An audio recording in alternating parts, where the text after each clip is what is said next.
Amém, irmãos? Boa noite. Deus abençoe a vida de cada um de vocês. Sabe que para mim sempre é um privilégio poder compartilhar a palavra de Deus. E nessa noite eu queria compartilhar com você um salmo. Gostaria que você abrisse no Salmo 24. Vamos compartilhar um salmo. Eu falei assim, eu estou cansado de trazer às vezes umas palavras meio duras. Eu falei, eu vou pregar um salmo. Mas daí eu comecei a estudar o Salmo 24 e me arrependi. Então me desculpe, mas eu não posso fugir do que eu sou. Eu tentei. Falei com a Márcia, Márcia do céu, tem que pregar domingo. O que você acha que eu faço? Será que eu termino aquela mensagem que ficou pela metade? Ou eu prego um salmo? Ela falou, prega um salmo. Eu falei, eu vou pregar um salmo, Márcia. Fechou, né? Eu ouvi esses dias um podcast na Idade Média, para que um sacerdote ali, um ministro do Evangelho, se considerasse um pregador, ele tinha que pregar os 150 salmos, né? Então ele tinha que ter esse exercício da pregação em cima dos 150 salmos. Eu falei, cara, que interessante, né?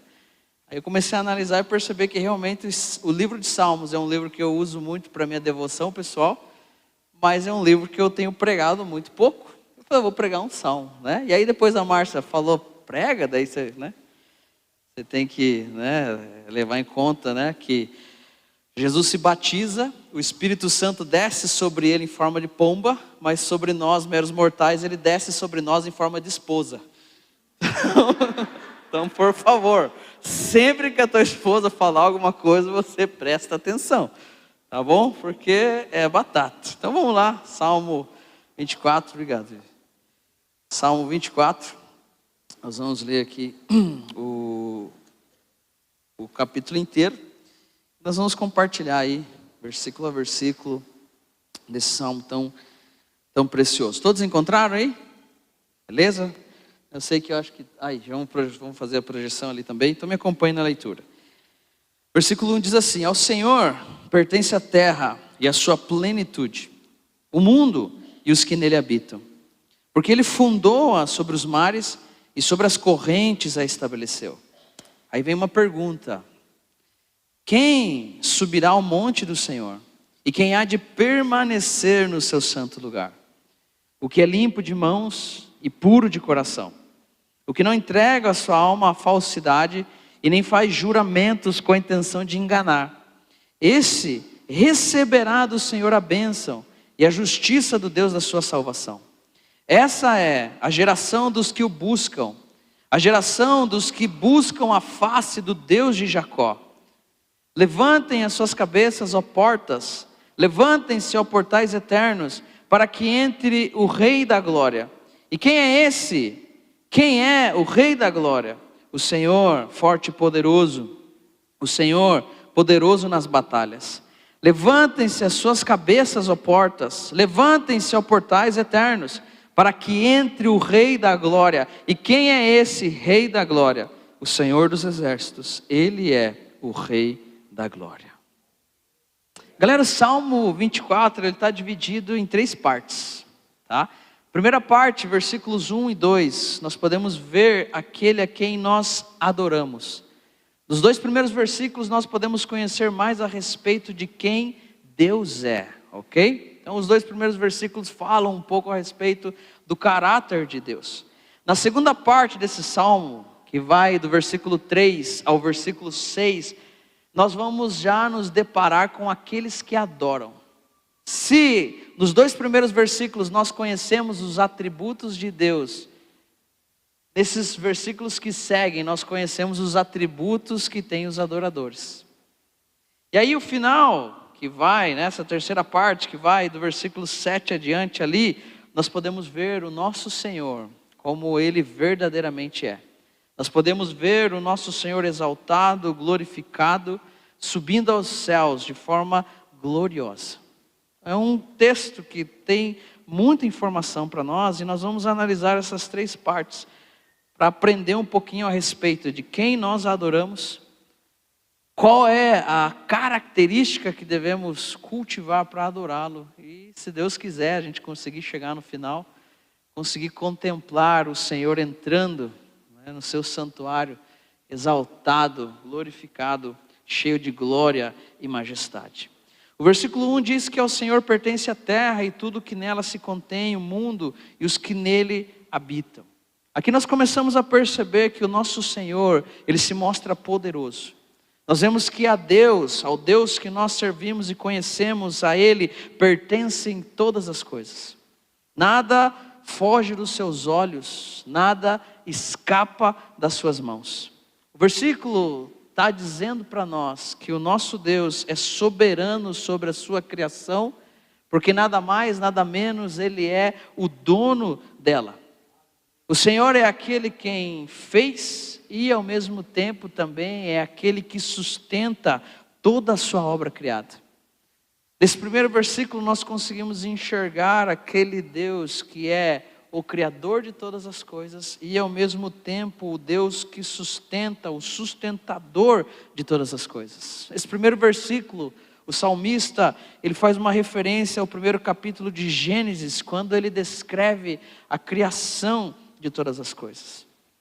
Nós percebemos que sendo Deus o Criador de todas as coisas, não há nada na realidade criada que não pertença a Ele.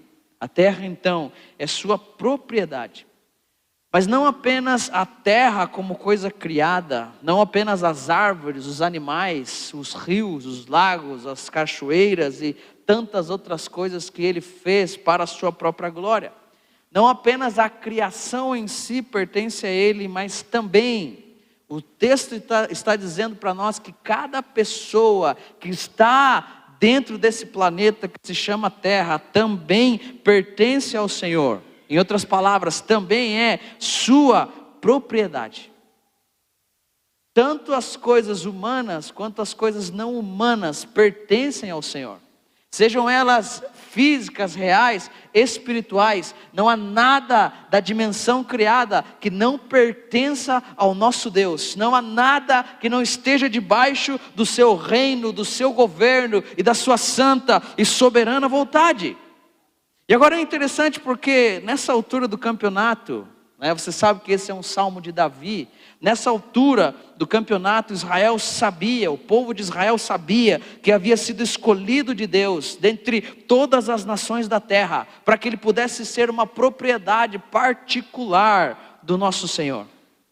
Só que o interessante é que diante dessa verdade, de que Israel foi escolhido por Deus, Israel deveria reconhecer que essa escolha da parte de Deus não poderia se transformar num mero exclusivismo. Israel não poderia entrar num lugar onde ele se achava o santão, o escolhidão, e que as outras pessoas agora vejam o que elas vão fazer, porque afinal de contas eu fui tocado, eu fui escolhido, ou seja, quem me viu passar na prova não me ajudou, agora eu estou na bênção, então a galera que está aqui vai se arrepender. Ou seja, esse exclusivismo não podia fazer parte do pensamento, da ação, da atitude de Israel diante do fato de terem sido escolhidos por Deus. Pelo contrário, sendo propriedade do Senhor, todos os habitantes da terra, eles deveriam receber esse testemunho.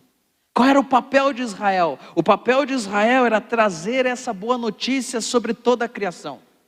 O papel de Israel era dizer que o Deus que fez os céus e a terra também fez você. E Ele está desejoso, há um anelo, há um desejo nele de que você venha até Ele e que você possa adorá-lo no seu santuário. Esse é o papel de Israel. Ele deveria trazer essa notícia, dizer que sobre as nações da terra existia alguém que estava esperando, que estava anelando e desejoso se encontrava com os seus braços abertos. Só que o interessante é que a mesma coisa acontece com cada um de nós. Porque hoje, debaixo da graça em Cristo Jesus, nós entendemos que por Ele nós fomos chamados. Nós entendemos que a salvação que nos é dada em Cristo não é pelas nossas obras, mas é pela graça. Só que nós não devemos nos gloriar ou nos contentar com isso, porque da mesma forma que Israel tinha o propósito de ser luz no lugar onde estava, nós também temos esse propósito de sermos luz nos lugares onde nós estamos. Nós fomos criados pelo Senhor, nós fomos chamados pelo Senhor, nós fomos separados para o Senhor, em meio à criação de Deus, para anunciar o fato de que Cristo Jesus morreu por cada um dos seres humanos, e que agora espera, desejoso, que o mundo se reconcilie com Ele. Sabe, isso é fantástico, galera. Dá um sorriso para mim, por favor, não fica com essa cara brava aí. Poxa vida, falei que eu quero ser diferente. Gente, olha o privilégio que nós temos. Hoje, a Escritura chega num ponto de dizer que nós somos embaixadores em nome de Cristo. Nós somos embaixadores em nome de Cristo, e é como que se Deus, através de nós, clamasse ao mundo. E o que Ele clama ao mundo através de nós? Eu rogo, eu peço que vocês se reconciliem comigo. Olha o que nós herdamos, olha o que nós carregamos, olha o que nós temos, olha o que nós somos. O fato de Deus ter nos escolhido e nos chamado, nos coloca numa posição, irmãos, que é maravilhosa. Eu não sei o que nós queremos mais, não sei o que nós esperamos mais, não sei o que nós anelamos mais. Ele nos chama de embaixadores do seu reino. Nós representamos esse reino celestial aqui nessa terra. Nós somos agentes desse reino dos céus aqui nessa terra. Nós portamos a autoridade do nosso rei aqui nessa terra. E é por isso que é fácil para nós sermos sal e sermos luz no lugar onde nós estamos. Porque por trás de nós existe toda uma estrutura que nos respalda e que nos apoia. Muitas vezes nós não conseguimos fazer o que devemos fazer e pecamos na mesma medida e proporção que Israel pecou, desconsiderando a sua vocação, porque nós não entendemos o que está por trás de nós. Nós não entendemos quem é que viabiliza o nosso chamado, o nosso ministério e o nosso trabalho. Nós estamos revestidos da autoridade que o próprio Cristo tem. Ele é quem disse para nós que toda a autoridade lhe foi dada no céu e na terra, e é por isso que hoje nós podemos ir e nós podemos fazer discípulos de todas as nações. A terra pertence a Ele, as pessoas pertencem a Ele, e agora existe sobre nós uma responsabilidade de caminharmos pelas nações da terra, anunciando essa boa notícia, dizendo para o mundo que Deus já não está mais de cara, Deus já não está mais olhando para as pessoas com uma aversão em relação a ela, pelo contrário, como o DH disse, Deus está olhando para o mundo de acordo com o filtro da sua cruz, e Ele está chamando a cada um de nós ao arrependimento. Ele está chamando esse mundo a que volte aos seus braços, a que volte à sua presença. E possa então se relacionar com Ele. Versículo 2 diz que Deus funda, que além de criar e estabelecer, Deus funda essa terra sobre os mares e sobre as correntes a estabelece. O mar, ele é uma imagem poética para o caos que Deus conquista e transforma em uma ordem cósmica. Eu não sei se você se lembra de Gênesis, mas Gênesis 1:1 diz que Deus criou os céus e a terra. Gênesis 1:2 diz que a terra estava como? Sem forma e vazia.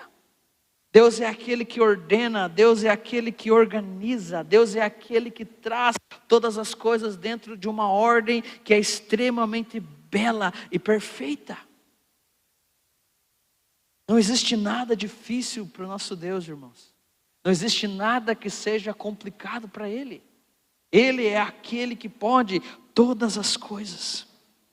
O mar, nesse contexto do Salmo 24, ele representa a agitação, a separação.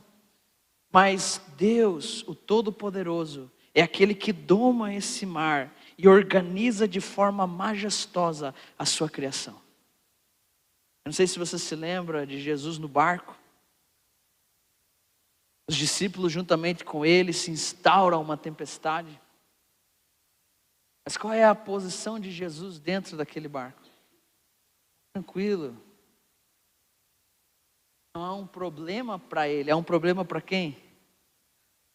O problema sempre é para...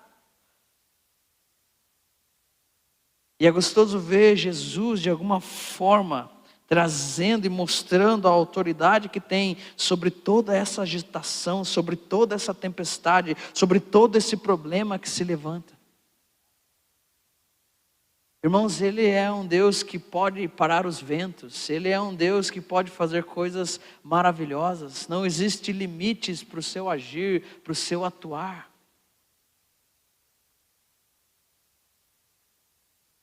O versículo está dizendo para nós que a criação de Deus está firme, forte. Está dizendo para nós que a sua criação caminha em direção aos seus propósitos. O versículo está dizendo que independentemente da forma como nós vemos determinadas coisas, por mais que nós não concordamos com elas, por mais que nós não gostamos dela, por mais que essas coisas muitas vezes nos fazem sofrer, o versículo está dizendo que tudo está caminhando dentro de uma vontade que sobressai a nossa.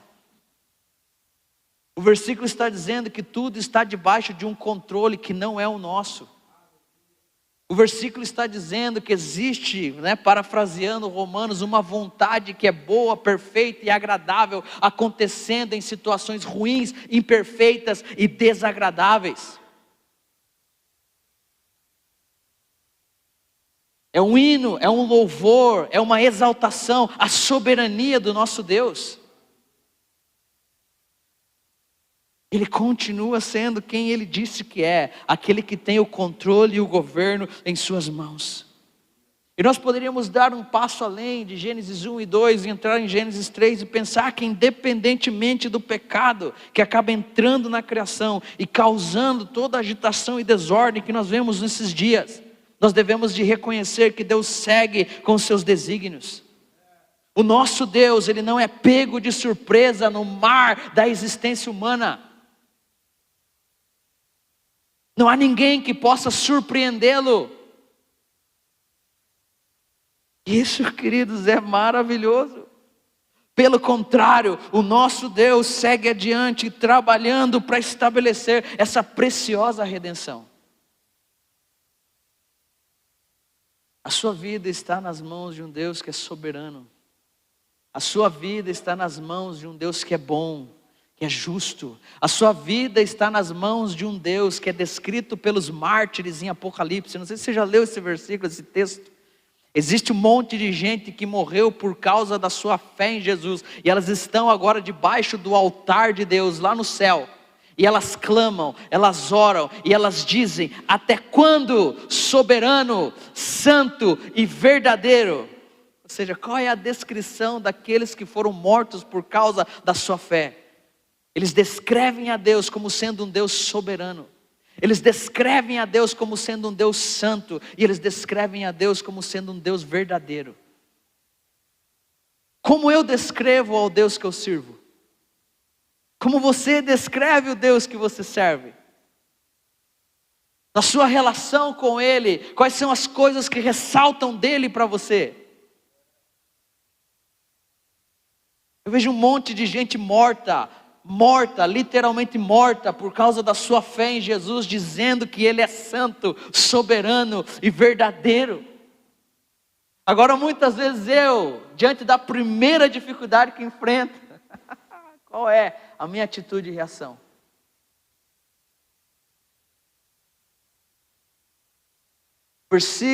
O Salmo, antes de tratar da presença, ele precisa trazer para nós a lembrança de quem esse Deus é. Porque não tem como estar na presença de Deus sem reconhecer primeiramente quem Ele é. Nós não o adoramos pelo simples fato de que Ele fez algo bom para nós, você entende isso? Nós não o adoramos porque Ele é legal com a gente. Nós não adoramos porque Ele nos retribuiu algum tipo de ofrenda e favor que nós fizemos para Ele. Quem faz isso são entidades. O nosso Deus não tem nada a ver com isso. Nós adoramos o nosso Deus, mesmo em meio à nossa dor e sofrimento, porque nós entendemos que Ele é digno. Ainda que tudo vá mal na minha vida, ainda de que nada coisa boa aconteça comigo, eu olho para o Cristo, eu contemplo a cruz e eu adoro a Deus. É assim que funciona. É desse jeito que as coisas são. Agora, se eu não conheço o Deus que eu adoro todos os domingos, jamais eu vou conseguir entrar nesse nível de adoração. E é por isso que os 2 primeiros versículos do Salmo precisam exaltar o caráter daquele que nós adoramos. Deus, Ele não abandona a sua criação. Deus, Ele não abandona as suas criaturas. É justamente o contrário. Na verdade, o que Deus quer e o que Deus espera de nós é proximidade. O que Deus quer e o que Deus espera de nós é relacionamento. O que Deus quer e o que Deus espera de nós é que aqueles que o conhecem possam conhecê-lo ainda mais e possam permanecer em conhecê-lo até o fim das suas vidas. Queridos, a vida eterna é esta: que te conheçam a ti, o único Deus verdadeiro, e a Jesus Cristo, a quem nos foi enviado. Isso é a vida eterna, é conhecer a Deus. E o versículo 3 deixa isso bem claro. O versículo 3 é gostoso, porque ele começa com uma pergunta. Ele olha e contempla quem Deus verdadeiramente é. Ele olha e contempla a soberania de Deus. E mais para frente você vai ver que o contexto desse salmo é a procissão da arca, é a retirada da arca da casa de Obed-edom e a entrada da arca no santuário, na tenda de Davi. E um pouco antes alguém coloca a mão na arca e é fulminado pelo próprio. Ou seja, olha o contexto no qual o Salmo 24 é escrito. É um contexto bem legal. O cara tinha morrido no meio de um culto que eles estavam fazendo. Porque o culto que eles estavam fazendo estava tudo errado.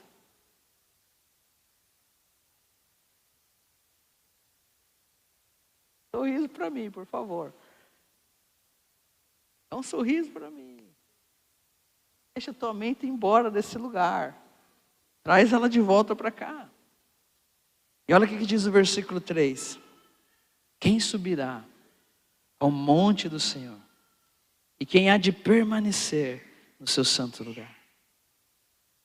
Surge então uma pergunta. Quem pode subir até a presença de Deus? Quem pode permanecer nesse lugar que é tão santo, que pertence a esse Deus soberano? Quem pode permanecer diante da majestade desse Deus? Depois de reconhecermos seu poder, sua obra, seu amor, sua graça, eu tenho certeza que não vai existir outra possibilidade para nós, a não ser a de adorarmos o nosso Deus. Nós estamos vendo que Deus se revela ao ser humano para que o ser humano possa então adorá-lo. Eu gosto muito das palavras de um autor que eu gosto de ler, que se chama John Piper. E ele escreveu um livro que se chama Alegre-se os Povos. E ele fala bastante da importância da adoração dentro dos planos do Pai. E como é um livro sobre missões, ele vai fazer o paralelo entre a realidade das missões e da adoração. E olha só que interessante o que ele fala. Ele fala que as missões, elas não são o alvo fundamental da igreja, mas a adoração é. Por que a adoração é fundamental para a igreja? Porque as missões vão existir, porque ainda não existe naquele lugar adoração. Esse é o ponto. Porque nós queremos chegar nas nações que as pessoas ainda não conhecem a Jesus. Porque o fato não é que não conhecem apenas. O fato é porque não o adoram. Porque o verdadeiro conhecimento nos leva a uma verdadeira adoração. Quanto mais nós conhecemos a Deus, mais surge em nós um desejo de adorá-lo. Porque nós conseguimos entender quem nós somos, vendo de fato quem verdadeiramente Ele é. A nossa vida está escondida em Cristo Jesus. Se você quer ter uma vida boa, dentro daquilo que Deus tem preparado para você, Você não precisa ir atrás de uma palavra de motivação, você não precisa ir atrás de um coach gospel, você precisa se meter na presença de Deus e descobrir, desvendar essa vida que está escondida para você desde antes da fundação do mundo. E Deus é tão específico nessa vida, que o Salmo 139 diz que Ele escreveu os nossos dias. Sabe, gente, isso é algo que precisa entrar com profundidade no nosso coração. Porque a religião, ela tem feito de nós consumidores. Eu não sei se você se lembra de Atos capítulo 3. Por muito tempo, as pessoas carregavam um cara que não tinha condição de fazer nada. E colocavam ele na porta do templo, para que ele mendigasse ali.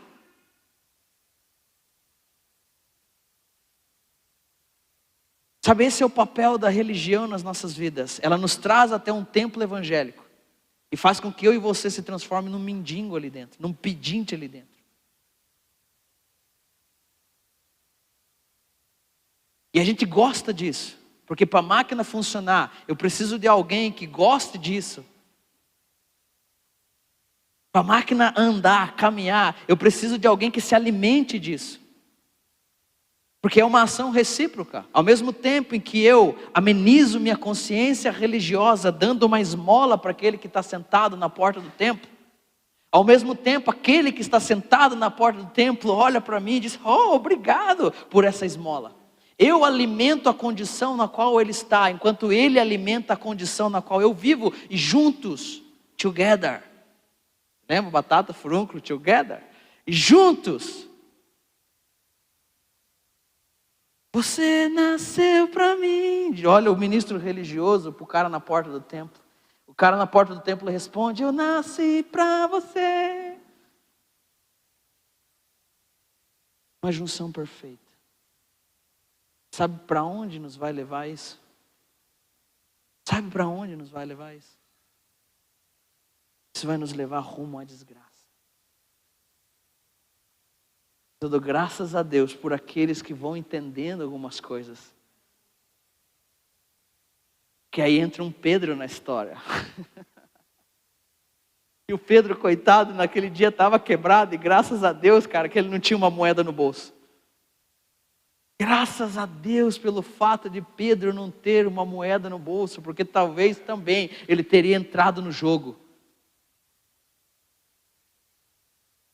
E Pedro olha para aquele cara na porta formosa do templo e diz: mano, seguinte, eu não tenho prata nem ouro, mas eu tenho uma parada diferente para você. Eu não tenho prata nem ouro, mas o que eu tenho, eu vou te dar. O que eu tenho, eu vou compartilhar com você.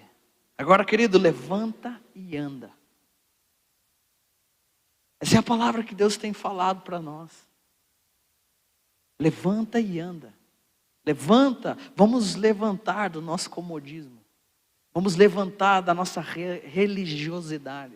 Vamos nos levantar daquele costume, daquela coisa que nos prende, nos mantém numa realidade onde nós já não experimentamos mais nada que provém da parte de Deus.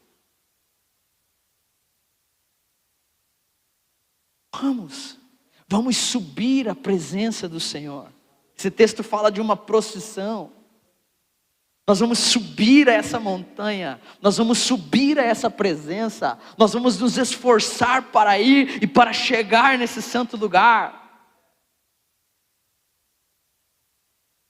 Querido, quem carrega no colo e joga você no templo é a religião. O seu Deus diz para você se levantar e andar e ir em direção à sua presença.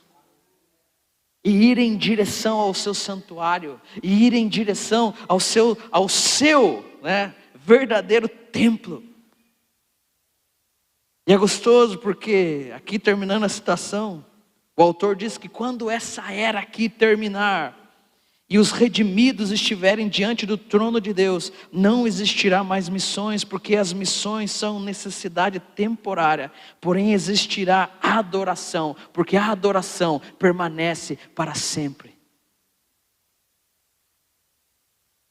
Queridos, vai chegar um dia e um tempo, onde nós já não vamos precisar arrancar ninguém da porta formosa de um templo, Aonde já não vamos precisar mais dizer para ninguém levantar e andar. Aonde já não vamos mais gritar, reconcilie-se com Deus. Já não vamos mais precisar pregar o Evangelho. Por quê?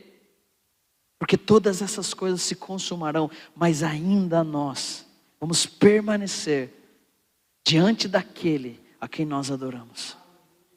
A coisa que mais me fascina no livro de Apocalipse são as canções. Tudo parece um karaokê, cara. Toda oportunidade diante de Deus é uma oportunidade para cantar.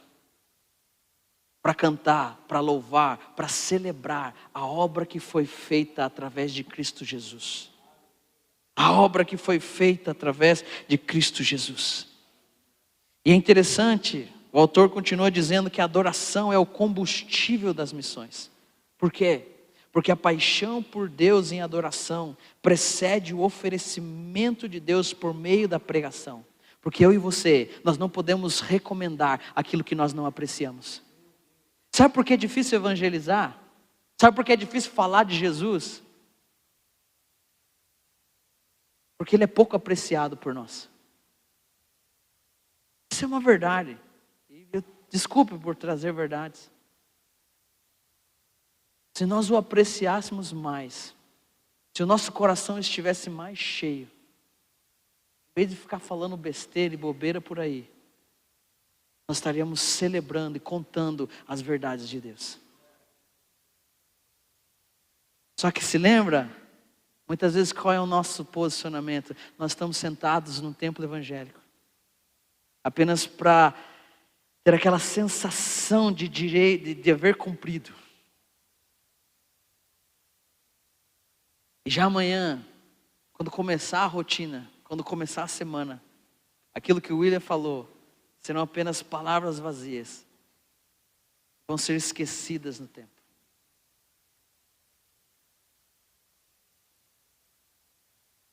Eu chego numa conclusão, e a conclusão é: onde o conhecimento de Deus é pequeno, o zelo por Deus será fraco.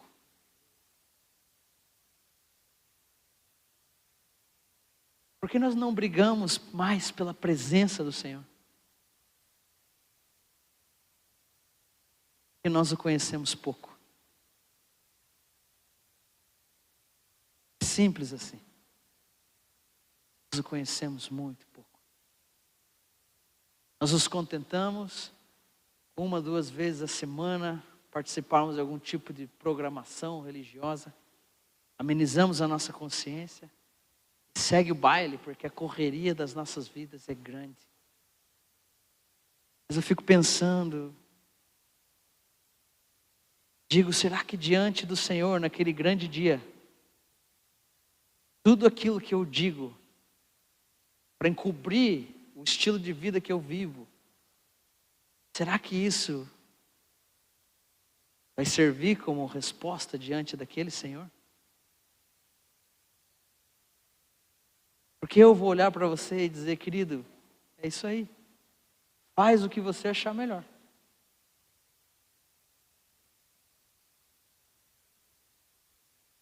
E aquele que sabe tudo sobre mim e você. Como vai ser diante dele?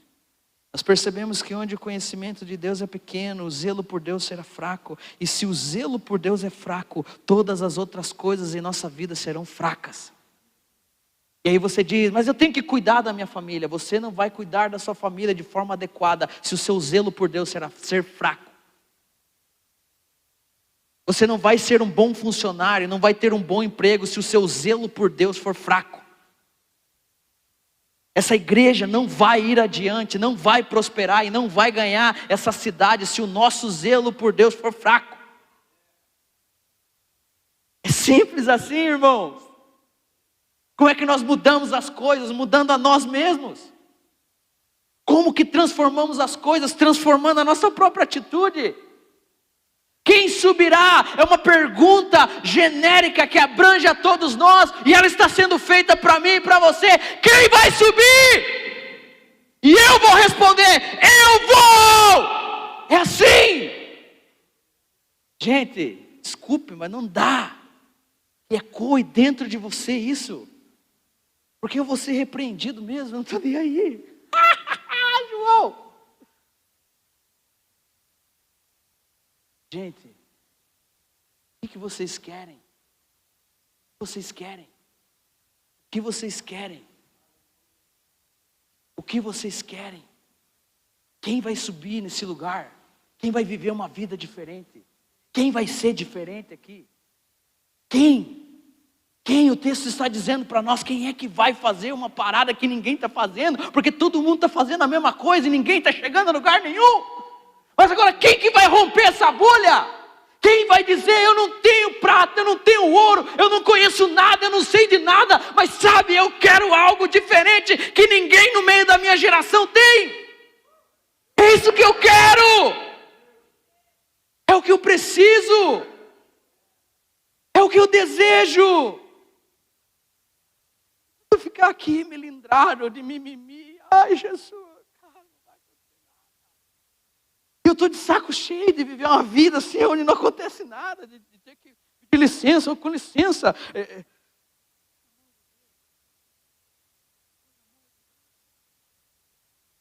E nós queremos, isso é uma igreja. Isso aqui é uma igreja. Nós queremos ao Senhor, amém? Isso é o que nós queremos. Nós queremos subir em direção a esse lugar. Nós queremos permanecer nessa presença. Não interessa o contexto, a realidade, a circunstância, é ali aonde eu quero estar.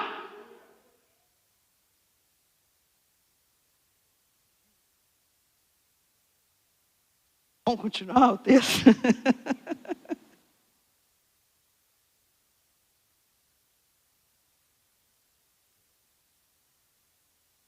São chamados pelo próprio Deus. Subirá. Significa que há uma oportunidade dos céus para nós. Consegue ver isso como oportunidade de Deus para mim e para você? Deus está dando para nós uma oportunidade. Quem vai subir? Somos chamados pelo próprio Deus para estar e permanecer na sua presença. Só que existe agora um detalhe. A gente não pode fazer isso de qualquer forma. A gente não pode fazer isso de qualquer maneira. Existem qualificações para que os adoradores possam entrar no espaço sagrado. Eu não estou falando de espaço, eu fiz questão de descer da plataforma para que você não confunda o lugar santo e o lugar profano, né? Tira isso da sua cabeça. Nós estamos falando da presença do Senhor. Nós estamos falando de uma vida com Ele. Nós estamos falando de viver para Ele. Apocalipse capítulo 11, versículo 1, que é uma outra mensagem que um dia eu quero pregar para vocês, diz: foi-me dado um caniço semelhante a uma vara, e também me foi dito, dispõe-te, mede o santuário. Olha só, mede o santuário, mede o altar, só que também mede aqueles que nele adoram. Os adoradores, eles precisam ser medidos. Medidos por quê? Para ver se eles estão dentro do crivo. E nós somos adoradores. Não é só quem está ali com o microfone na mão, ou com o instrumento na mão, que é aquele que adora. Não, nós somos adoradores. Nós somos adoradores. E chega um momento onde nós precisamos olhar para nós mesmos e entender e ver se de fato nós estamos dentro do crivo que Deus propõe, para que possamos então ir e adorá-lo.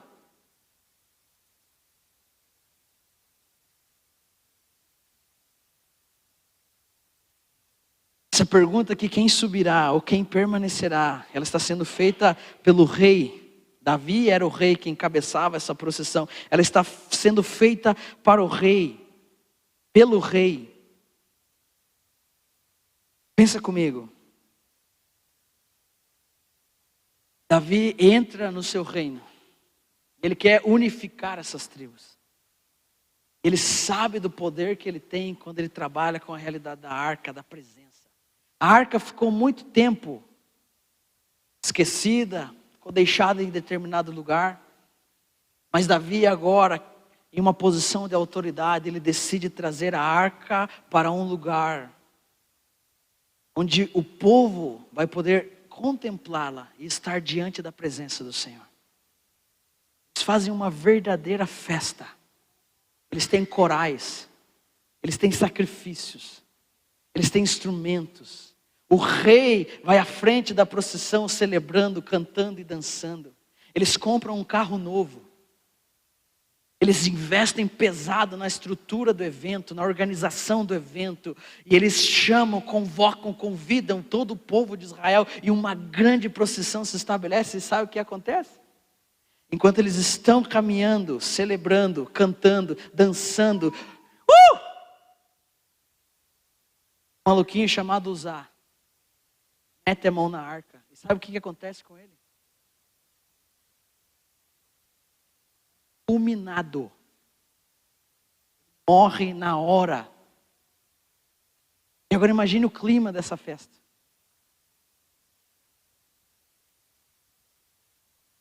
Naquele dia, quando acontece essa tragédia, o texto diz que um temor sobreveio ao coração de Davi. Eu espero que esse seja o temor que venha sobre os nossos corações. Um temor sobreveio ao coração de Davi e ele já não quis mais seguir com aquela procissão. A arca entra na casa de Obed-edom e Davi começa a se questionar e a se perguntar: por quê? Como é que essa arca vai vir até mim? Como eu vou introduzir essa arca na cidade de Davi, no tabernáculo que eu estabeleci para ela? Olha a pergunta do rei. E agora eu faço uma aplicação. Quais são as nossas perguntas para Deus? Nós estamos interessados quando nós estamos na presença dEle, quando nós estamos com a Bíblia aberta diante dEle, nós estamos interessados pelo quê? Quando nós estamos na igreja, nós estamos interessados pelo quê? O rei de Israel se preocupou em como ele ia trazer a presença de Deus mais uma vez por meio do seu povo. E essa tem sido a nossa preocupação. Como é que nós vamos trazer a presença de Deus de novo por meio do seu povo? Nossa, que arrogância é! Hoje nós estamos bem arrogantes. Sabe por quê? Porque não tem como ser igreja sem a presença do Senhor. Não tem como ser crente e não ter essa presença do Senhor nas nossas vidas. Não tem como dizer algo ou proferir algo, trazer um discurso sobre algo e não ter isso de forma clara e evidente, escancarado em nossas próprias vidas. Davi tinha uma intenção maravilhosa, mas infelizmente ele falhou na execução do seu projeto. Ele desconsiderou a palavra de Deus, ele desconsiderou as ordens que eram dadas por Deus na hora de trazer, transportar a arca do Senhor. E isso causa uma tragédia. Irmãos, quantas tragédias mais nós queremos ver por desobedecermos a ordem do Senhor em sua palavra? Quantas mais vocês querem ver? Quantos pastores mais vão passar por aqui? Estou falando sério.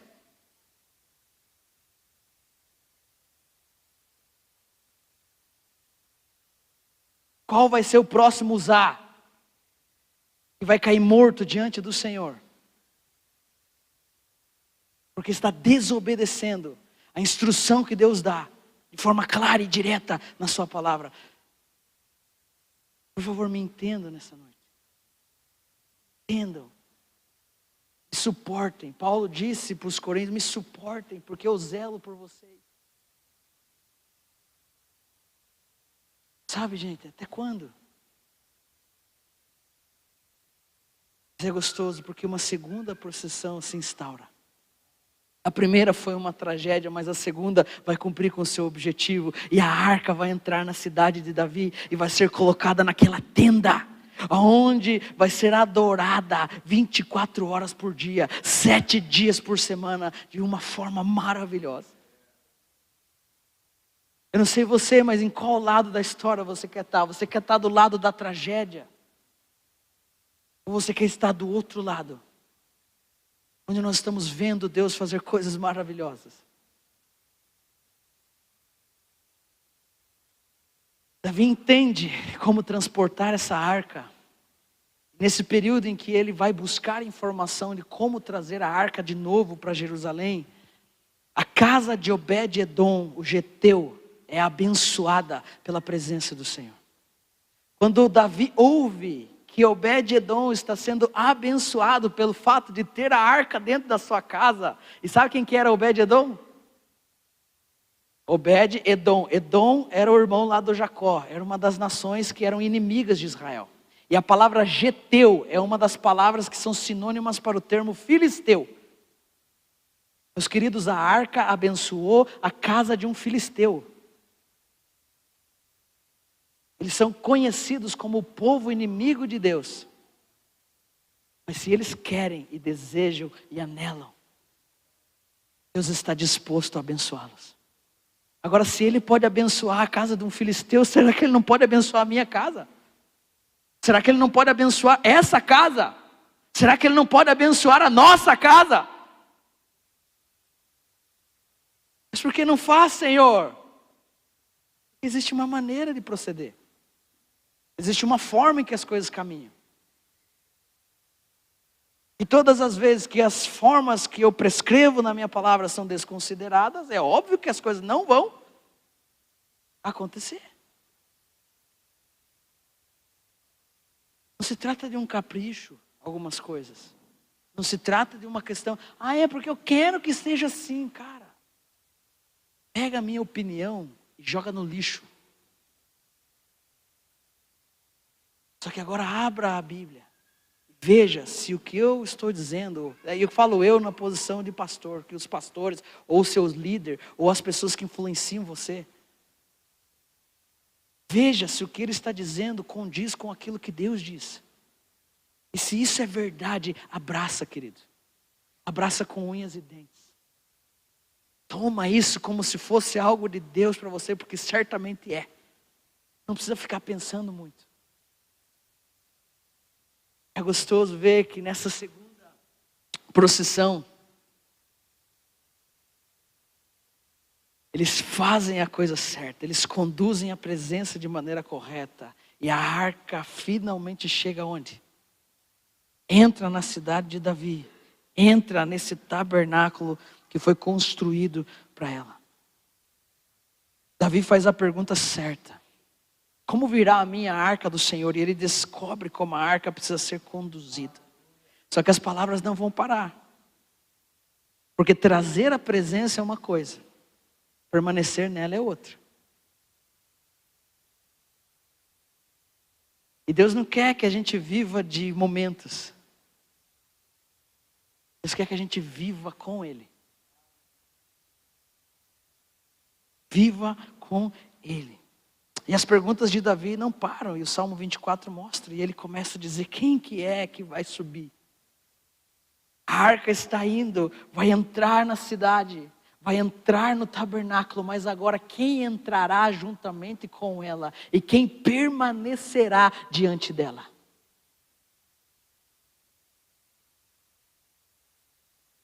Eu quero. Eu quero entrar junto com essa presença e permanecer nesse santo lugar. Agora quem é que vai subir? Quem é que vai permanecer? E aí nós temos a resposta no versículo seguinte. Nós temos uma resposta linda no versículo seguinte, que diz, quem de fato vai permanecer nesse santo lugar?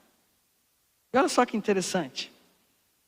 O que é limpo de mãos e puro de coração, que não entrega sua alma à falsidade, nem jura dolosamente. Então aqui nós vemos pelo menos 4 características. Limpeza de mão, pureza de coração, não entregar a alma à falsidade ou à vaidade, e nem jurar de forma dolosa ou dolosamente. Primeira coisa que nós percebemos se nós queremos estar nessa presença. Você quer estar na presença ou não? Qual que é a primeira coisa? Nós precisamos de limpeza e purificação. Essa é a primeira coisa. Os sacerdotes, antes de oficiar lá no tabernáculo de Moisés, eles tinham que se lavar numa pia de bronze, sabia? Tinha uma pia de bronze, coisa mais linda. E ali era onde os sacerdotes se lavavam, se purificavam, para oferecer no altar do sacrifício os holocaustos ao Senhor. O que isso representa? Representa a pureza que é demandada por Deus para que a gente possa oficiar diante do Senhor. A adoração, ela demanda limpeza, pureza. A adoração é realizada em espírito e em verdade. Em outras palavras, ela é realizada de todo o coração e também prescrita pela palavra de Deus. E quando nós nos distanciamos desse padrão, nós estamos indo em direção ao perigo. Davi viu que sem mãos limpas é um baita de um problema. Davi viu que sem um coração puro o negócio não funciona. É preciso cultivar essas coisas para que possamos permanecer na presença de Deus. Isaías, o profeta, primeiro capítulo do seu livro, ele traz uma denúncia de Israel, uma denúncia para Israel que está relacionada à sujeira das suas mãos. Olha o que Deus fala para eles. Eu vou parafrasear para ficar um pouco mais tranquilo.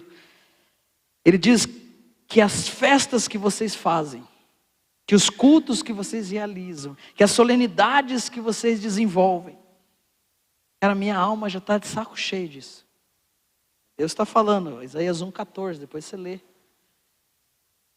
Para mim isso daí já está me cansando. Eu já não aguento mais ver essas coisas.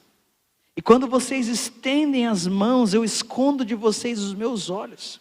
Quando vocês fazem as suas orações, eu não ouço, porque a mão de vocês está cheia de sangue. Está cheia de sangue. Só que sabe o que é interessante? É que a gente sempre quer manter o rito, o culto, as festas, os programas. A gente se esquece que tudo isso precisa ser feito dentro de uma base. Isso não pode ser feito de qualquer jeito. E quando as nossas mãos, de alguma maneira, estão sujas, quando da nossa parte não existe uma preocupação em relação à limpeza, à purificação, nós estamos em perigo. Estamos em perigo. Quando esse temor já sumiu, quando nós dizemos, mas não, Deus, Ele me perdoa, é verdade, Ele te perdoa, Ele te ama. Mas não confunda isso com o fato de que Ele é conivente com o nosso estilo de vida, com os nossos pecados. Não é assim que funciona. Isaías traz uma palavra de ânimo dizendo, se lavem, se purifiquem, tirem a maldade diante dos seus olhos, parem de fazer o mal, aprendam a fazer o bem e vocês vão ver o que é que Deus vai fazer. Só que agora para nós, porque é mais complicado? Agora para nós, porque a coisa é mais e mais complicada, gente? É porque nós vivemos agora em um outro tempo. Nós não estamos no tempo do Isaías, do Malaquias, do Obadias, Conhece o profeta que tem o nome de bolacha? Conhece? O Abacuques? Você não conhecia, né? Nós não estamos nesse tempo. Eles falaram a respeito do tempo que nós vivemos. Eles falaram a respeito desse tempo que nós experimentamos. E por que para nós, aqueles que nasceram de novo, aqueles que conhecem ao Senhor, aqueles que amam ao Senhor, por que para nós é inconcebível o fato de não termos as nossas mãos limpas? É inconcebível, sabe por quê? Porque nós temos a Jesus. Olha o que Hebreus 4,14 diz, o Filho de Deus. Nós temos a Jesus como um grande sumo sacerdote que entrou nos céus. E Ele é um sacerdote que pode se compadecer das nossas fraquezas. Ele pode nos ajudar em nossas fraquezas, Ele pode nos ajudar em nossos problemas, ou seja, Ele nunca vai ser conivente com a nossa realidade e situação, Ele sempre vai se envolver conosco para nos mudar, para nos transformar e para fazer algo diferente. Cara, nós temos alguém que zela por nós, nós temos alguém que cuida de nós, nós temos alguém que desde o momento em que subiu aos céus, está à direita do Pai e que intercede por cada um de nós. Jesus é um intercessor. Quando eu vacilo aqui, Ele levanta a mão lá e diz, Pai, Se lembre do meu sangue, verteu na cruz por ele. Jesus conta que era a parábola de uma árvore que não dá fruto, e você pensa que ele fala aquilo para quem? Nós achamos que ele está falando das pessoas na Ásia, na África, na China, mas ele está falando para as pessoas que estão na estrada de Santa Cândida, nessa noite de domingo. Ele olha e fala, puxa vida, essa árvore não dá mais fruto, vamos cortar esse negócio, jogar fora, está ocupando espaço, só traz tormento, só complicação, só treta, só cilada, só parada errada, não dá mais. Aí vem Jesus, o intercessor. Diz, calma. Calma, segura a sua ira, não corte essa árvore. Mas de repente entra Jesus, o pastor. Deixa eu dar mais uma trabalhadinha na vida desse miserável. Deixa eu dar uma cavocadinha ao redor dele. Deixa eu colocar um pouco mais de adubo. Deixa eu colocar um pouco mais, né, você sabe o que é adubo, né? Não precisa eu falar para você. Deixa eu dar uma adubada na vida dele. Eu te garanto que ele vai crescer. É isso que o texto está dizendo para nós. Nós podemos nos achegar a ele, mas não pensando que ele será conivente conosco. Nós podemos nos achegar a ele entendendo que ele vai fazer tudo o que é necessário para que eu possa ser diferente. Por isso que é inconcebível para nós. Queremos nos apresentar diante de Deus com as nossas mãos sujas. Por isso que não encaixa, porque nós temos alguém que se compadece das nossas fraquezas, nós temos alguém que foi tentado em todas as coisas, nós temos alguém que cuida de nós, e nós podemos, versículo 16 diz, nos achegar confiadamente a um trono de graça, para recebermos misericórdia e acharmos graça para socorro em ocasião oportuna. Querido, para nós hoje já não existe mais desculpa, para nós hoje existe Jesus. Eu não consigo, corra para Jesus. Eu não posso, corra para Jesus. Eu estou com problemas, corra para Jesus. Eu não aguento mais a minha vida, morra e se entregue para Jesus. É simples. É simples, ou senão a gente tem que queimar o Novo Testamento e concordar com os judeus. Sério, gente. Sério. Por favor. O texto está dizendo que se nós queremos subir à presença de Deus e permanecer nesse lugar, nós precisamos dessas mãos limpas, e Jesus pode nos dar essas mãos limpas. Jesus pode nos lavar com seu sangue. Jesus pode purificar as nossas vidas. Jesus pode nos libertar da pornografia que suja as nossas mãos diante do Senhor. Ele pode nos libertar de todas as coisas que nos impedem de termos um acesso direto e real com Deus. Por quê? Porque Ele é um novo e vivo caminho. Gente, o que nós estamos fazendo com o Evangelho? Parece que ele virou uma pastilha, um comprimido para amenizar uma leve dor de cabeça que o ser humano teve quando ele caiu em pecado. Ele não é uma pílula para tirar uma pequena dor. Ele é a medicina que resolve todo o problema. O Evangelho é a medicina que resolve todo o problema. E em Cristo está tudo aquilo que nós precisamos para nos aproximar de Deus. As mãos, elas representam o que a pessoa faz. Enquanto que o coração representa aquilo que ela é. Por isso nós precisamos de mãos limpas. Por isso nós precisamos de um puro coração. O texto ali está dizendo que minhas motivações e atitudes precisam estar pautadas pela verdade de Deus. Agora vamos tentar ser mais específico para definir o que é limpeza de mãos. Ser limpo de mãos significa manter um testemunho bíblico. Ser limpo de mãos é ter a graça de as pessoas olharem para nós e não encontrarem em nossas vidas inconsistências que façam com que nós caiamos em descrédito. Isso é ter as mãos limpas, é ter um testemunho bíblico. É simples. Mãos limpas é um testemunho bíblico quando contam a sua história, como ela é.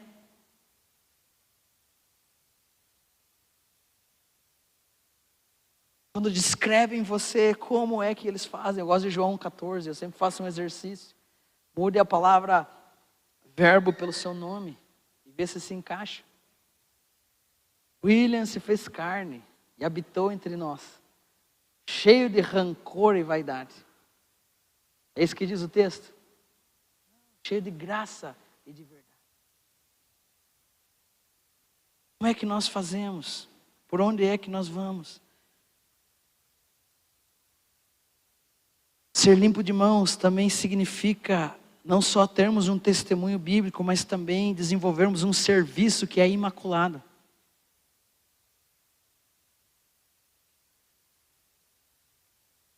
Porque são as mãos que servem. E agora, como está o nosso serviço? Eu sou o tipo de pessoa que serve dizendo: se não fosse eu, se eu não fizesse isso aqui, ninguém ia fazer. Querido, você está sujando as suas mãos com essa atitude. Porque é o quê?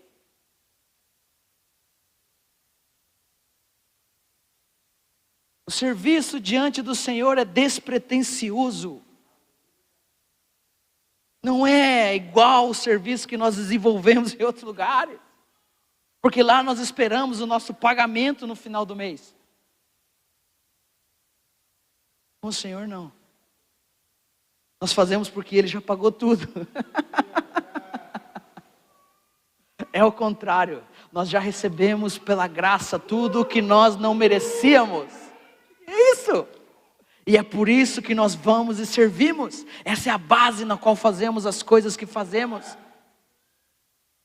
Essa é a mentalidade de um filho de Deus. Mas o servo, o escravo, aquele que ainda não entendeu como funciona a casa do pai, ele sempre vai ser esse cara amargurado. Ele sempre vai ser esse cara que vai querer ver confusão em tudo. Só que nós não somos assim, amém? Isso não acontece aqui, aleluia. Glória a Deus.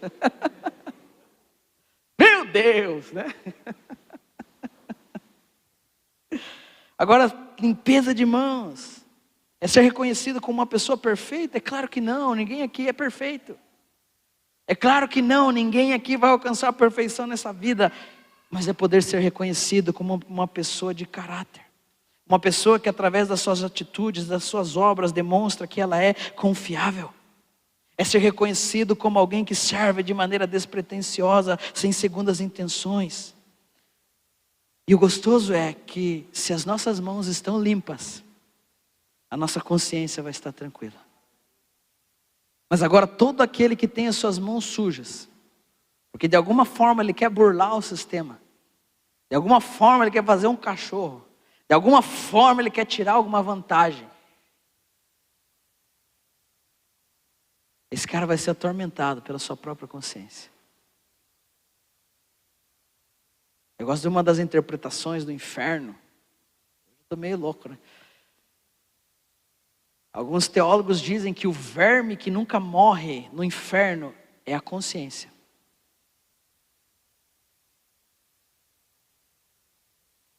Você acha que vai ficar um bicho comendo você lá eternamente? Pode ser, pode não sei, mas eu achei legal essas interpretações. O verme que corrói aquele que está no inferno é a sua própria consciência. O verme que caminha de cima a baixo, comendo aquele que está naquele lugar, é a sua própria consciência. Meu Deus, imagine ir para o inferno e ficar lembrando essa mensagem do William a eternidade toda. Isso é um tormento. Ninguém aguenta. Só que o que vai acontecer? Que Deus vai mostrar para você que um dia você ouviu alguém sendo honesto e sincero contigo.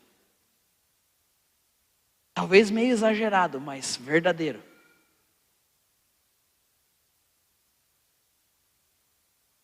Pensa comigo. Pensa comigo. Vamos passar para frente para terminar essa mensagem, Jesus. Puro de coração. Mateus 5,8 diz: bem-aventurados puros de coração, porque eles vão ver a Deus. Eu quero ver Deus. Então como é que começa essa jornada para ver Deus? Começa com essa pureza de coração. Agora, o que é um coração puro? Um coração puro é um coração que foi tratado. Porque quando a Bíblia vai falar sobre o coração dos homens, o diagnóstico do coração dos homens, ele não é dos melhores.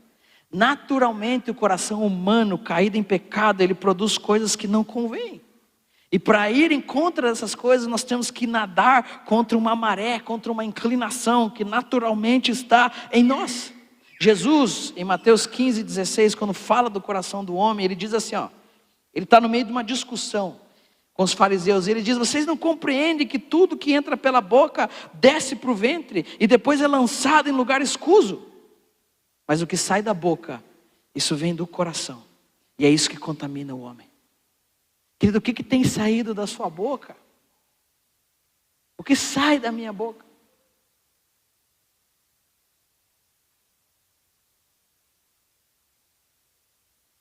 O que tem saído de dentro de mim?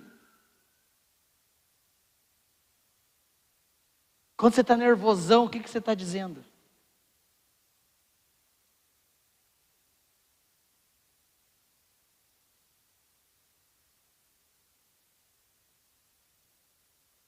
E olha o que ele diz: porque do coração procedem maus desígnios, homicídios, adultérios, prostituição, furto, falso testemunho, blasfêmia. E são essas coisas que contaminam o homem, mas o comer sem lavar as mãos não o contamina. Olha o diagnóstico que Jesus traz. Ele diz que já está. Não é que um dia você pode correr o perigo de deixar essas coisas entrar no seu coração. Elas já estão aí, querido. Agora o teu trabalho é tirá-las para fora. Na redenção em Cristo Jesus, no que nós alcançamos na cruz, está esse processo de purificação. Agora nós estamos arrancando essas coisas de dentro de nós. Antes nós andávamos inclinados para a carne, éramos por natureza filhos da ira, estávamos mortos em nossos delitos e pecados, mas agora Cristo entrou em nós. Cristo, a esperança da glória, agora faz parte da nossa vida e nos convida e nos desafia a vivermos uma vida inclinado, não mais para as coisas da carne, mas agora para as coisas do Espírito. Essa obra de Deus que Deus está fazendo, ela acontece de dentro para fora. E é por isso que a gente não pode maquiar as coisas. Porque quanto mais nós vivermos em uma suposta aparência, mais nós vamos atrasar esse trabalhar. Mais nós vamos atrasar as coisas que Deus quer fazer. Gente, eu estou desesperado por aquilo que Deus tem preparado para nós. Eu quero viver o que Deus tem escrito em seu livro. E é por isso que nós estamos aqui. Eu sei que você quer o mesmo. Só que enquanto a gente for maquiando algumas coisas, né? Peraí. Sabe, todas as desculpas que a gente dá na nossa semana. Enquanto isso estiver ainda acontecendo, nós vamos ter alguns problemas. Hebreus, quando o autor de Hebreus vai falar a respeito de Israel, daquela geração no deserto que sai do Egito e peregrina, fica correndo atrás do rabo no deserto. Ele diz: por isso me indignei contra essa geração e disse: eles sempre erram em seu coração. Sabe o que é errar no coração?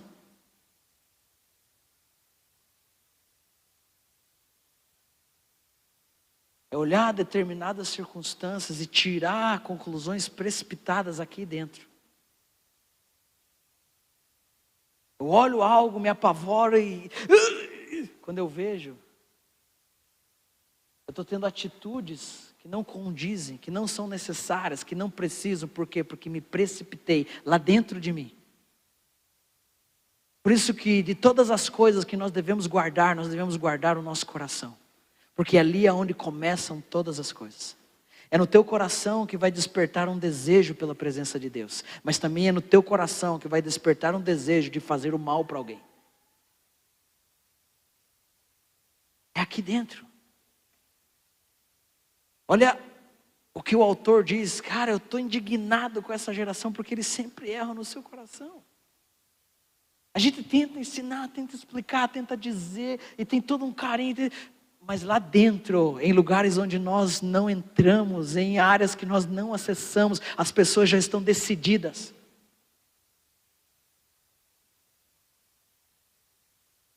Só que o que eu não vejo Deus vê. O que você não vê, Deus olha. Se lembra de 1 Samuel 16, quando Samuel precisa ungir a Davi? Samuel chega na casa de Jessé, olha Eliabe. O cara era marombão, bonitão, grandão, não tinha nada a ver com William. Nada a ver. E o profeta Samuel, um dos homens que vocês têm parecido hoje, nesse sentido de discernimento. Ele olha para Eliabe e diz: eis aí o ungido do Senhor. E sabe o que Deus fala para ele? Alô, Samuelito. Nada a ver o que você está pensando. Se você foi enganado, parabéns. Você foi mais um, enganado pela aparência. Mas eu, o Senhor, eu não me iludo com aparências. Por quê? Porque eu consigo enxergar o que vai além. Eu consigo enxergar o coração. Essa piazada aqui, eu vou falar que Deus tem um Byakugam. Quem entendeu a referência, entendeu. Quem não entendeu, cuidado que você precisa se informar mais para conversar com seus filhos.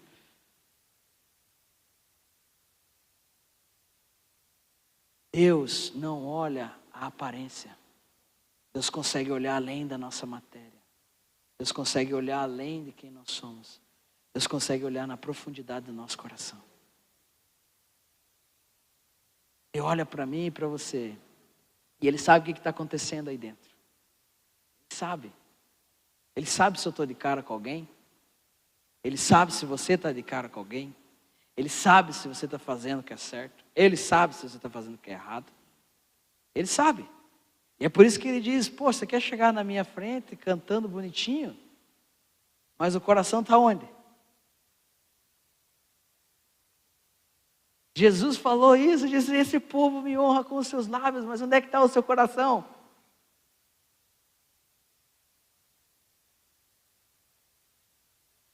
Sabe, as nossas palavras,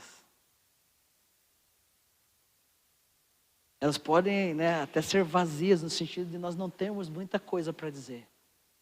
Mas nunca as nossas palavras podem ficar sem um coração.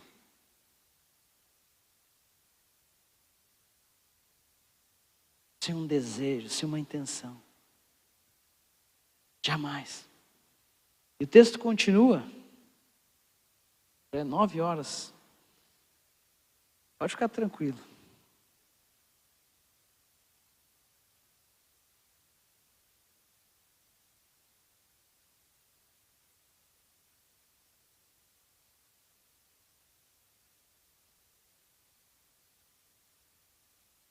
Eu gosto muito do Salmo 51, se quiser anotar aí. Versículo 10. Depois de cometer um pecado terrível, Davi ora. E qual que é a oração de Davi? Cria em mim um coração puro. Renovas em mim um espírito inabalável. Então você viu, mãos limpas, coração puro. Para terminar agora, o texto também fala que não entrega a sua alma à vaidade e nem faz juramentos com a intenção de enganar. Essa palavra vaidade, ela significa coisas que são transitórias, falsas, irreais. Por exemplo, quando Eclesiastes, que é um dos livros que trata bastante sobre vaidade, a palavra vaidade ali em Eclesiastes é a palavra Abel, sabia? Abel, o irmão de Caim, Abel. Por quê? Porque Abel, depois da sua morte na história, ele acaba se transformando em sinônimo de algo que é rápido, passageiro. Ele morre tão jovem nas mãos do seu irmão, que acaba se transformando em tipo um ditado popular. O que é isso daí? Não, isso aí é Abel. Isso é passageiro, isso é vaidade, isso aí vai se desvanecer, isso vai se destruir, isso vai desaparecer. Se você investir nisso, você vai perder seu tempo, você vai perder seu dinheiro, você vai perder sua família, você vai perder seus recursos. Por quê? Porque essas coisas vão passar. E a Bíblia está cheia de coisas que passam. Só que um adorador entende que ele não foi chamado para investir naquilo que é temporário. Ele não foi chamado para investir nas coisas que vão passar. Ele vive nesse mundo como um peregrino, anelando a sua pátria celestial. Ele não vive aqui como se tudo se resumisse a comer, beber e dormir. Ele vive aqui com uma perspectiva diferente. Ele não vive aqui com essa vaidade. Ele valoriza o seu trabalho, ele valoriza todas essas coisas, mas ele entende que ao mesmo tempo em que ele precisa valorizá-las, elas são descartáveis. Elas são necessárias por esse tempo, mas elas não são tudo. Tem bastante coisa para falar de vaidade, mas vamos lá, né? E eu quero terminar com tem uma tradução que diz: e nem jura dolosamente, e a outra tradução diz: nem faz juramentos com a intenção de enganar. Esse jurar de forma dolosa, ele significa todo tipo de dissimulação. Não sei se você já viu alguém dissimulado. Só eu vejo, né? Nós adoramos esse tipo de gente, não é verdade? Nós queremos se encontrar com elas todos os dias. Os famosos João sem braço, né? Deu uma de João sem braço ali.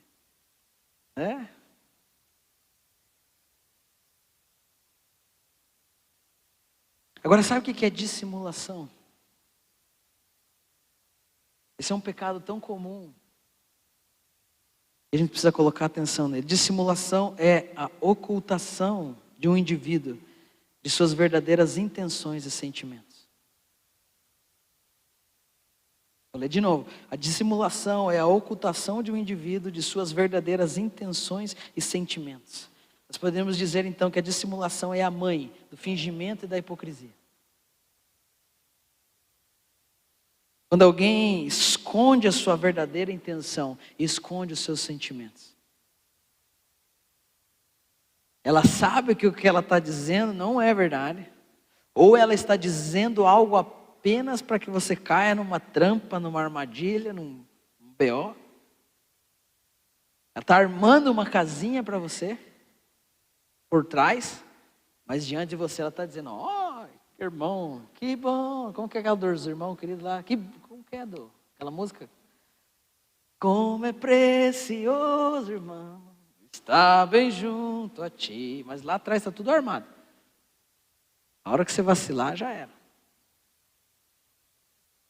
Isso é jurar dolosamente.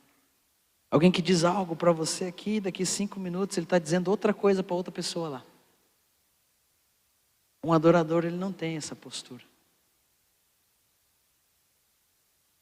Para permanecer na presença do Senhor, nós precisamos lembrar que Ele gosta da verdade no íntimo. No íntimo. Mas é difícil. Ninguém falou que ia ser fácil. Só que o que você prefere? Um caminho difícil, onde nós vamos ver coisas preciosas em Deus, ou um caminho fácil, onde nós vamos ver o negócio decair cada vez mais? É simples a conta.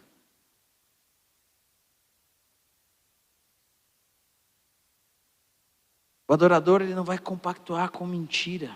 O adorador não vai aceitar suborno. As palavras de um adorador são confiáveis. Ele não empenha a palavra para enganar, para trair, condenar. Ele não quer que o inocente seja condenado, não quer que o culpado seja inocentado. Ele é sincero, honesto, verdadeiro. E essas pessoas que carregam essas características, que têm mãos limpas, um coração puro, que não entregam a sua alma à vaidade e não juram de maneira dolosa, essas pessoas, elas vão permanecer na presença de Deus. E elas vão chegar em um lugar. E sabe qual é o lugar que elas vão chegar? Olha o que diz o versículo 5. O que tem mãos limpas, puro coração, o que não entrega sua alma à vaidade, nem fica falando bobeira por aí. Olha o que o versículo 5 diz. Esse obterá do Senhor a bênção e a justiça do Deus da sua salvação. E o versículo 6, quero terminar, vou finalizar aqui. E o versículo 6 diz, se o pessoal do louvor quiser. E o versículo 6 diz, Tal é a geração dos que o buscam. Os que buscam a face do Deus de Jacó. Como é a geração daqueles que buscam a Deus? Ela foi descrita nos versículos anteriores. Acabei de pregar para você. Eu quero fazer parte daqueles que buscam a Deus. Eu quero subir e permanecer nesse lugar. Então, o que eu preciso cultivar? Mãos limpas, coração puro. Parar de investir naquilo que é transitório e temporal. E parar de usar a minha boca para falar bobeira por aí. Eu preciso me tornar em alguém confiável. E é gostoso que quando fala sobre as portas, você tem que lembrar também do contexto. Pense eles com tudo isso alinhado, nessa nova procissão, para fazer com que a arca entre em Jerusalém. Dizendo que agora chegou o momento, e que as portas se abririam, e que o Rei da Glória entraria novamente nesse lugar.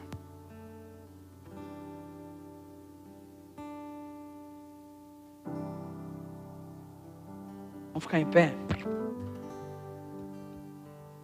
E vamos pedir para que Deus nos dê graça.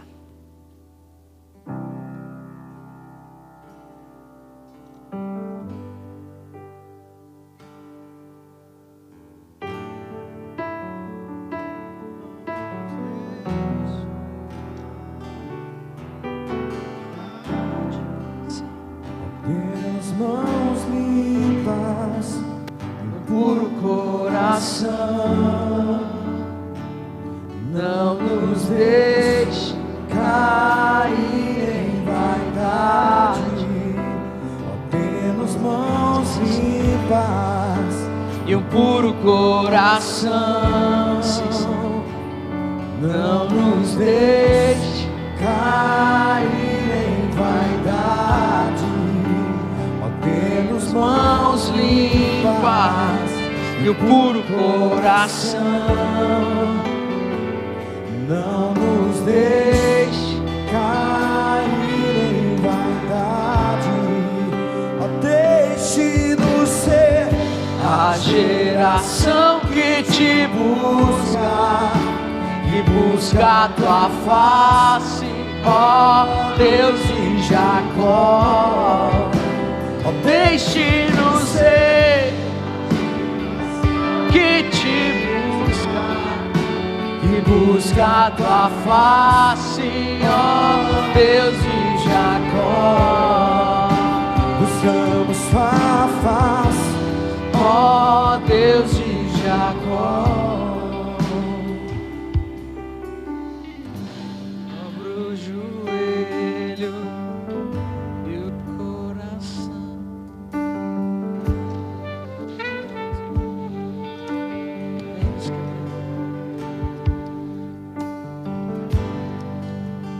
Senhor, nessa noite nós pedimos que o Senhor possa nos dar essas mãos limpas, esse coração puro. Nós pedimos isso nessa noite, nesse lugar, Senhor. Nós oramos, Senhor. Nós pedimos. Nós queremos nos esquecer das coisas que para trás ficam. Nós queremos avançar para o alvo, para o prêmio da soberana vocação em Cristo Jesus. Nós queremos subir essa montanha. Nós queremos subir e permanecer em sua presença. Nós queremos subir e permanecer em sua presença, Senhor. E é por isso que queremos cultivar essas mãos limpas. É por isso que pedimos, dá-nos, cria em nós, ó Deus, um coração puro. Não nos deixe cair em vaidades. Em nome de Jesus, Senhor.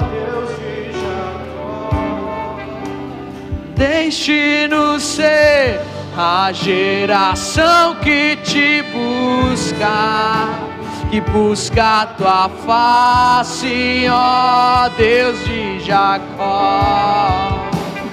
Deixe-nos ser a geração que te busca, que busca a tua face, ó Deus de Jacó. Deixe-nos ser a geração que te busca, que busca a tua face, ó Deus de Jacó. Dobra o joelho e o coração, Espírito nos quebrantar. Nos afastamos de todo mal, deixamos a iniquidade, ó, dê-nos mãos limpas, um puro coração. Não nos deixe cair em vaidades, e dê-nos mãos limpas e um puro coração. Não nos deixe cair em vaidade, nos ser a geração que te busca, que busca a tua face, ó Deus de Jacó.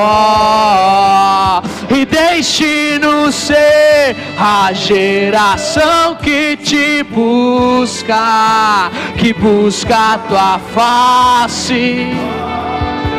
Sim, Senhor. E deixe-nos ser a geração que te busca, que busca a tua face.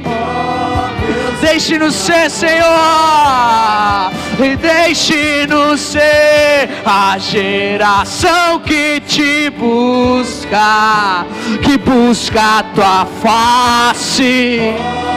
Nós queremos buscar a sua face, Senhor. Sim, ó Deus de Jacó. Nós buscamos, Senhor. Nós queremos, Senhor. A tua presença é o que nós queremos. A tua presença é o que nós queremos. É o que nós anelamos. Subiremos ao Monte Santo do Senhor. Permaneceremos em seu santo lugar, com mãos limpas, com um puro coração, porque aqui em sua presença é o nosso lugar. Aqui em sua presença é o nosso lugar.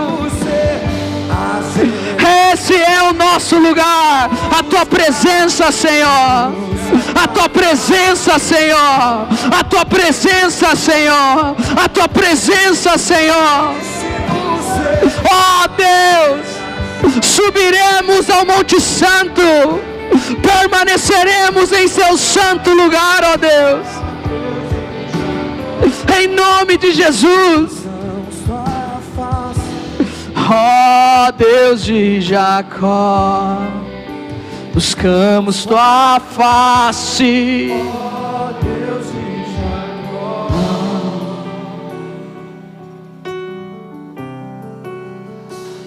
Coloque a mão na pessoa que está do seu lado e ore por ela. Vamos terminar essa reunião orando uns pelos outros. Orem, porque o que Deus precisa para fazer algo aqui, Ele já tem. Que isso seja despertado em nós. Senhor, desperta-nos, Senhor. Desperta-nos, Senhor. Nós queremos estar nesse lugar que foi preparado para nós pelo Senhor. Ó Deus de Jacó, buscamos tua face. Ó Deus, subirei ao Monte Santo do Senhor, permanecerei em seu santo lugar, com mãos limpas e um puro coração, pois aí é o meu lugar, em sua presença eu quero estar. Eu subirei ao monte santo do Senhor, permanecerei em seu santo lugar, e com mãos limpas e um puro coração, pois aí é o meu lugar, em sua presença eu quero estar. Eu subirei ao monte santo do Senhor, permanecerei em seu santo lugar. Sim, Deus, e com mãos limpas e um puro coração, pois aí é o meu lugar, em sua presença eu quero estar. Subiremos a esse lugar, Senhor. Subiremos a esse lugar, Senhor, acompanharemos a sua procissão e declararemos que se abram as portas desse lugar, que se abram as portas em nossas casas, que se abram as portas dessa cidade, para que entre o Rei, para que entre o Rei, para que entre o Rei, para que entre o Rei da Glória. E quem é esse Rei da Glória? É o Senhor forte e poderoso, é o Senhor poderoso em batalhas. Ei, venha, Rei da Glória, venha, Rei da Glória, e faz o que ninguém pode fazer. Venha, Rei da Glória. Oh, eu subirei ao monte santo do Senhor, permanecerei em seu santo lugar, e com mãos limpas e um puro coração, pois aí é o meu lugar, em sua presença eu quero estar. Seja bem-vindo, Rei da Glória. Seja bem-vindo, Rei da Glória. Levantamos as nossas cabeças para que entre o Rei. Seja bem-vindo, Rei da Glória. Você é quem manda aqui. Você é o dono desse lugar. Você é o dono dessas pessoas. Você é quem manda aqui. Venha, Rei da Glória. Seja bem-vindo, Rei da Glória. Bendito é o que vem em nome do Senhor. Seja bem-vindo, Rei da Glória. Se manifeste, Rei da Glória. Tome o seu lugar, Rei da Glória. Essa é a sua casa. Esse é o seu povo. Toma o teu lugar aqui, Rei da Glória. Toma o teu lugar em nossas vidas, Rei da Glória. Oh, sim, Senhor.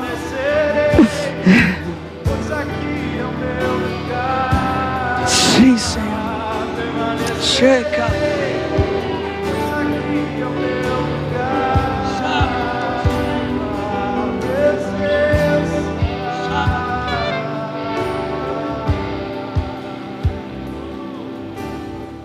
Te agradecemos, Senhor, pelo que o Senhor tem feito e pelo que o Senhor fará. Leva-nos em paz e em segurança. Que essa semana seja uma semana da presença, Senhor. Uma semana onde nós vamos subir. Uma semana onde nós vamos permanecer. Uma semana de mãos limpas, de coração puro. Uma semana, Senhor, gloriosa na sua presença, Deus. Entra nas nossas casas, entra nas nossas famílias, entra, Senhor, nessa comunidade, entra, Senhor, nessa cidade, e faz algo diferente, Senhor, em nome de Jesus. Em nome de Jesus. Aleluia. Querido, que Deus te abençoe. Que você vá em paz. Que o grande amor de Deus, que a graça, a paz, as doces consolações do Espírito Santo seja com todos e sobre todos. E a igreja diz amém. Dá um abraço no teu irmão. Não sai daqui assim sem dar um beijo, um abraço.